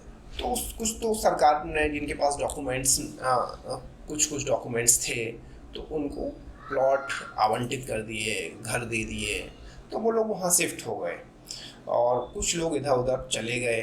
बाकी जो एक कॉलोनी डेवलप की गई जिसमें 25-25 गज के छोटे छोटे से घर बनाए गए, स्पेशली जो नेहरू विहार में आप देखते हैं छोटे छोटे केक के डिब्बे जैसे घर, तो उनमें उन लोगों को शिफ्ट कर दिया गया कि आप लोग यहाँ रहिए। और ऐसे भारत में, दिल्ली में आप देखेंगे कि सिख कम्युनिटी रहना प्रारंभ हुई और वो धीमे धीमे इतनी प्रॉस्पेरस और दिल्ली का पार्ट बन गई कि अब एक नया दिल्ली आप आज आपको देखेंगे तो दिल्ली में एक नया कल्चर, आज छोले भटूरे के बिन किसी का काम नहीं चलता। जो मर्चेंट क्लास इमर्ज हुई दिल्ली में एक बड़ी, उसमें आप देखेंगे कि सरदार भाई काफ़ी आगे हैं। तो आए वो एज ए रिफ्यूजी थे और आज वो दिल्ली का इंटीग्रल पार्ट बन गए हैं। दिल्ली उनके बिना अधूरी है। तो एक तो आपने देखा कि मुगल आए वो उसका हिस्सा बने, है ना। आप पास से देखिए जो यादवों की जो किंगडम थी, जो इंद्रप्रस्थ, जिसमें पांडव आए और उस समय जो कुरु डायनेस्टी यहाँ पर रूल करती थी, जिसमें भगवान श्री कृष्ण के ग्रैंडसन अनिरुद्ध के बेटे वज्र की कैपिटल थी कुरु।